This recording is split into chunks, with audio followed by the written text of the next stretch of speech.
Hello student, now we are going to start our third unit. This is the rapid varied flow. So first of all we are going to know about what is the rapid varied flow and what is the gradually varied flow, what is the uniform flow, what is the non-uniform flow. So in this figure we can see clearly the things which are mentioned here, and by the figure we can understand all those things. The each and every situation. So first of all, now concentrate on this figure. In this figure, the depth of flow is constant zone.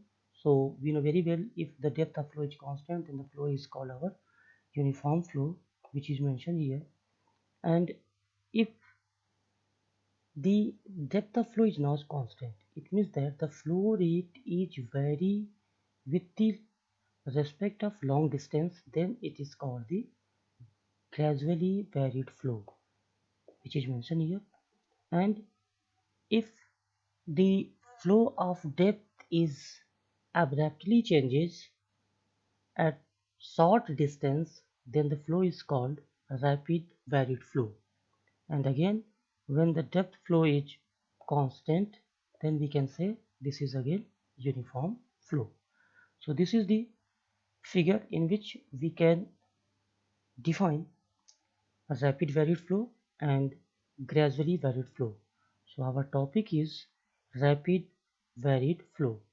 First of all, we are going to see the rapid varied flow for the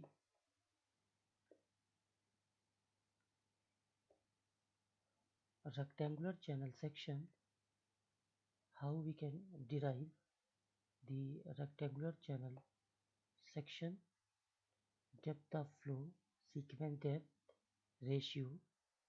So first of all, we are going to define the hydraulic jump. What is the mean of hydraulic jump? So we can define when the in open channel rapidly flowing stream abruptly changes to the slowly flowing stream, jump in the elevation of liquid take place. This phenomenon is known as hydraulic jump. It is clear. It means the hydraulic jump defined like that: in an open channel, when rapidly flowing stream abruptly changes to slowly flowing stream, jump in the elevation of liquid takes place. अगर हमारा rapidly flowing stream अचानक change हो जाता है slowly flowing stream में, तो jump particular elevation के respect में टेक्स प्लेस होता है, और इस फेनोमेनन को हम बोलते हैं hydraulic jump. In simple way we can say that the rapid changes in the flowing condition to the slowly flowing stream. So jump occur in that type of situations. Now the hydraulic jump is also known as standing wave. It means that if the velocity of fluid is negative to the salinity, then the occurrence of standing wave. And the hydraulic jump converts kinetic energy of stream rapidly flowing into potential energy, then also hydraulic jump occurs. It means that in case of hydraulic jump, it converts the kinetic energy of stream rapidly flowing into potential energy. A hydraulic jump primarily serves as an energy dissipator. It is the function of hydraulic jump which is served like an energy dissipator. Now the hydraulic jump applications, or we can say where we can see the occurrence of hydraulic jump in our daily life, in our practice. So we can see in spillway and sluice gate,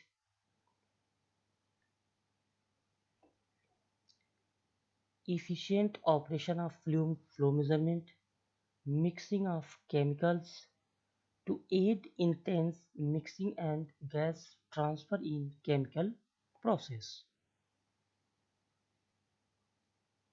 Now, this is our main topic in rapid valued flow, that is analysis of hydraulic jump for horizontal rectangular channel.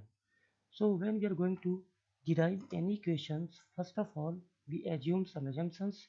So the first assumption is loss of head due to friction at the walls and channel bed is negligible. We can say that we are not considering any type of head loss due to friction with respect to wall and channel bed. Now the second is the flow is uniform and the pressure distribution is hydrostatic before and after jump.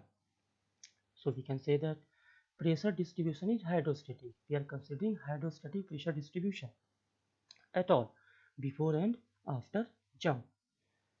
And the next one is the channel is horizontal or it has a very small slope.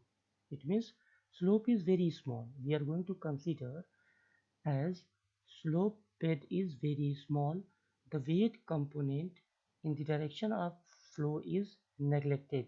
That's why the weight of component is neglected. And the momentum correction factor beta is unity. In case of calculating the equation for rapid valued flow, we are considering momentum correction factor beta is as a unity. Now, it is the figure by which we can conclude the rapid valued flow equations. So in this we are considering a supercritical flow at section 1-1. The depth of flow is y1, velocity is v1 and the pressure force is p1 and the pressure distribution as shown in this figure. And similarly we can see at the section 2-2 the velocity is v2, the depth of flow is y2 and the pressure force p2. Here a situation is shown, supercritical flow is converted into subcritical flow. It means that when supercritical flow is converted into subcritical flow, the hydraulic jump occurs. It is the another definition of the hydraulic jump. Simply we can say that when the supercritical flow is converted into subcritical flow, hydraulic jump occurs. If we are going to see by this figure at section 1-1 and section 2-2, the difference is y2 minus y1 and this is the height of hydraulic jump and the length in between section 1 and section 2 is our length of hydraulic jump. Now it is another figure in which the shown of static energy head and the specific energy curve. If you are going to draw from from y2 and y1, we will get the energy loss in jump.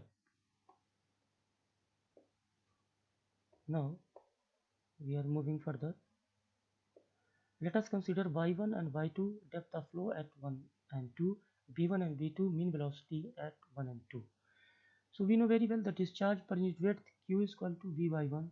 It will come by here already mentioned q is equal to a into v. So q is equal to capital Q upon v by putting the value of q, that is area, into velocity. So v into py, and we are taking the discharge per unit width, so divide by v, we will get vy.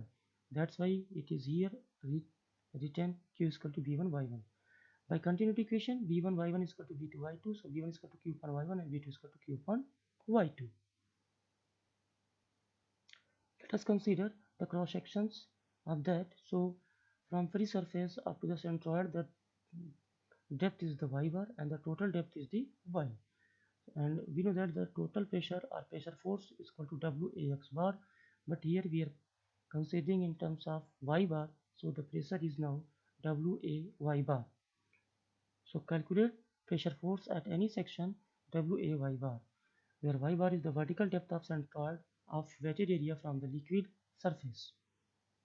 So P1 P2 at width B1 we can calculate we know very well P1 is equal to W A y bar. So W A area is y1 into 1 because unit width is taken here, and the y bar is considered as y1 by 2 in case of rectangular section.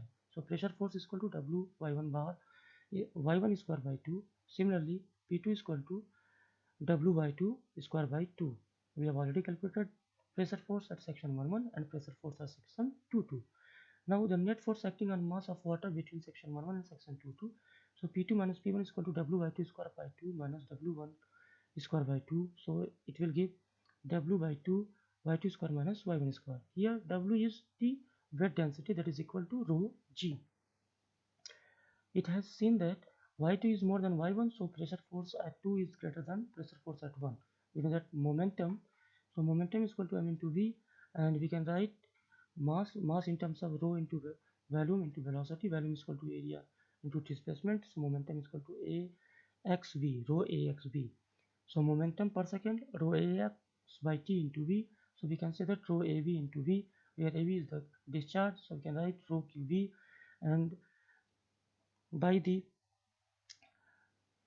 divide with the unit width, we will get the discharge per unit width. So rho qv, we will say that it is the rho qv because width is taken as a unity.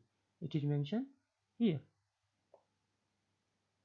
Now change in linear momentum at section 1 and section 2, that is rho q v1 minus v2. So we will get rho q v1 minus rho q v2, that is m1 minus m2. But we know that net force acting on a mass fluid, that is equal to rate of change of momentum in the same direction. So equating the equation 2 and second by using the impulse momentum equation, like m1 minus m2 is equal to p2 minus p1, or we can write m1 plus p1 is equal to p2 plus m2. So it is equal to rho q v1 minus v2, that is equal to w y2 minus y1 square by 2.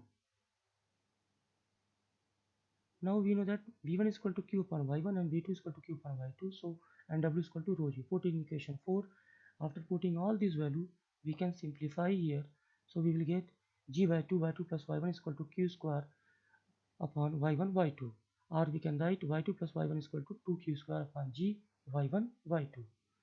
Multiplying by y2 both sides, so we will get y2 square plus y1 y2 is equal to 2q square g y1.